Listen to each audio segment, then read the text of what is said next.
Yon, intro pa lang, kahit mga Koreano ilalaki mata. At eto na nga no, wala kayong ibang iwi-waste kung hindi yung pure gold Marcos Alvarez Las Piñas. Diyan mismo yan. At ayan, ito grabe yung soft opening nila mga marin, dahil talagang soft opening pa lang, halos may pumila pa sa labas. At bago nga kami kumain ito muna ang aking nilasap. Dahil napakaganda ng ambience, sobrang high-end, napakalinis. Kakaiba to sa ibang mga sangyup dito sa atin sa Pilipinas. Dahil ito ay talagang kuwang-kuwa yung ambience ng Korean style. At selfie anywhere, everywhere sa lugar na to. At yun, kung nakita nyo naman yung couch nila. At ayan yung part, siguro almost 20 to 25 meters yung haba nitong area na to. At ayan na, yung nilatag sa amin, no.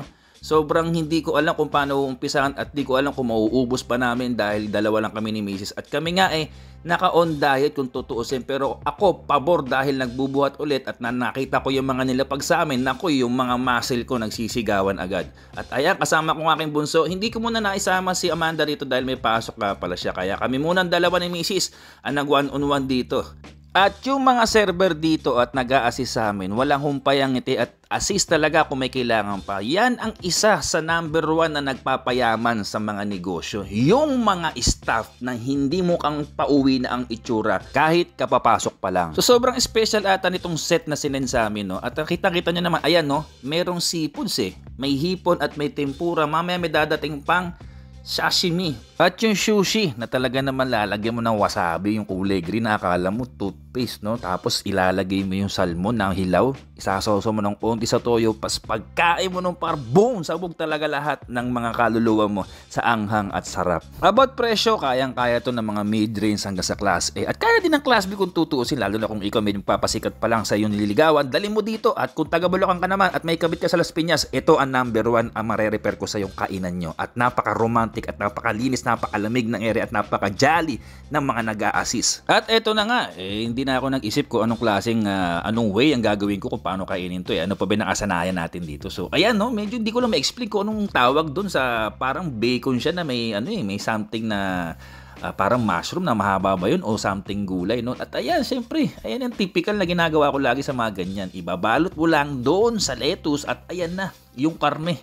At yung mismong sauce na yung parang nanunuot talaga mapapa-okay ka at talagang sigurado hindi ka na maghahanap ng kanin dito dahil pa nagkanin ka rito sa edad mong 30, nako, napakasiba mo. De, joke lang. At ayan ang aking misis, nakita na niyo yung outfit, no? Yung outfit pa lang, pang dessert ko na ang datingan, no? At mamaya abangan nyo kung ano magiging outfit niya bago kami umuwi. At yan ang aking bunso, napaparak. 4 feet under, I think walang bayad, pero yung 4 feet pataas, meron na po talaga kung may kasama kayong mga anak. Kaya sobrang sulit dito mga sir, no? Kung meron talagang mga pamilya, lalo yung mga weekender talaga, yung mga long weekend, no? Napakaswerte ng mga subdivision na malapit dyan sa Marcos Alvarez. Dahil ito na, para sa akin yung perfect place para sa pamilya nyo. At kung tatanungin nyo naman, kung merong parkingan, ang dami po sa gilid, no? Ilan sasakyan na nakapark na nakita ko ron, kaya hindi kayo mag-iisip kung meron ba kayong pagpaparadahan na sasakyan o wala. At ayan, no, talagang binabanatan ni Mrs. yung mga seafoods. At ito na, ito yung sinasabi ko kanina, oh. Ayan, no. Oh. Ayan, di ba? Sushi, no? Yan yun yung sinasabi ko na merong parang green na toothpaste, no? Tapos hindi ko dinamihan dahil nung minsan dinamihan ko yan sa isang handaan na hindi ko pa siya kilala. Yun nga sinapak yung buong pagkatao ko, par, no? Ito mild lang dahil gusto ko pang tikman lahat. Actually, hindi ko alam kung paano namin naubos yan or kung paano ko naubos yan dahil si Mrs. sumuko na sa bandang gitna at ako nga sabi ko kailangan sulitin to dahil gusto ko lahat tikman talaga at the same time yung mga muscle ko nga magmula anit hanggang kuko sa paa. Talaga nang sisigawan dahil protein load to at the same time calorie load ko na rin to. At yan yung pinaka ramen nila, ilalagay namin mamaya doon sa sabaw yan. At ang sarap din ng sahog niya, meron pa dyan tinatawag na lobster meat, no? O lobster ball. Sobra talaga yun yung mga typical na hindi ko nakakain, kaya kinain ko talaga dyan mga brother, sister, mother, fathers. At ito na yung sashimi. Ayan, sayang kung kasama namin si Ate Amanda, malamang yan talaga ang paborito niya. Madalas na i-request niya na hindi niya ro gano'n nakakain. At ito na, ilulubog na natin yung ramen mga brother, sister. No? Ito na, medyo naghahanap na ako ng sabaw. At yung sabaw niya, no, medyo spice no? So talagang medyo hindi siya pwede sa bata. Ayan, nilagay ko talaga yung mga dahon-dahon kasi gusto ko talaga yung balanced diet. Hindi ako kumakain ng maraming karne na walang ibang greens. Yan. Kaya napaka-importante yan. Kailangan natin malaman yan para healthy foods. Actually, healthy foods to. Bakit? Dahil wala siya ganong sarsa. May mga gulay siya, balanse siya.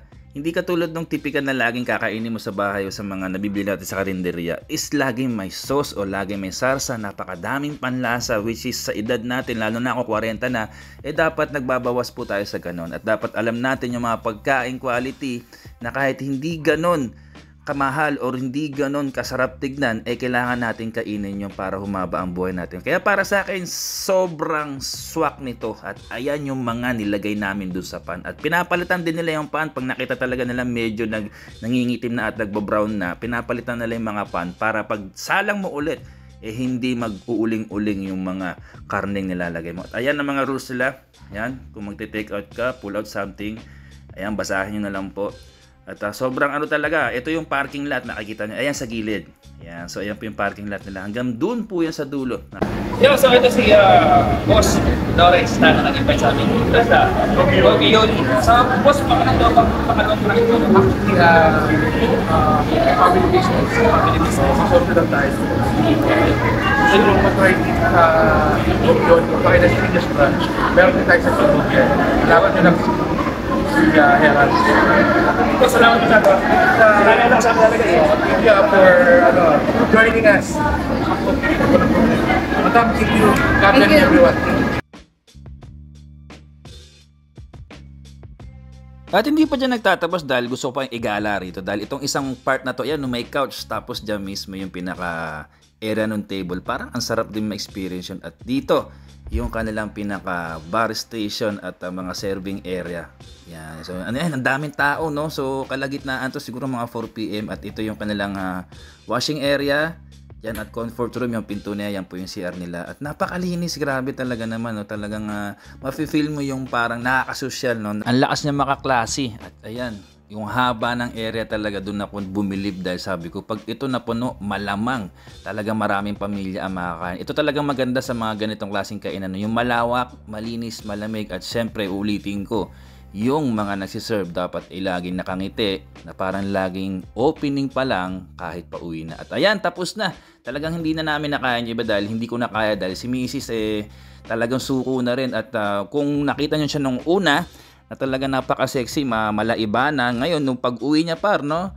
Dahil naka-crop top siya, naging Winnie the Pooh na, pusang iring. At syempre, huling-huli kong sasabihin maraming salamat sa iyo ulit, Boss Lawrence Tan, one of the owner ng Gogi Yoli dito sa Marcos Alvarez Branch, Las Piñas City. At again, nabusog kami at hindi ko alam kung paano kami nakauwi at kung paano nagkasya sa tiyan ko lahat yun. Again, sa lahat po ng panood to, maraming salamat. Swerte ng mga taga Las Piñas at sana Boss Lawrence Tan, magkaroon ka dito sa South niyan, Binyan, San Pedro, papunta Santa Rosa dahil ang dami rin po ditong mga taong posibleng magugustuhan niyang ganyang klase ng kainan. Gogi Yoli mga par, Marcos Alvarez, Las Piñas City. Grabe. Kamsahamnida. Kamsahamnida. Kamsahamnida.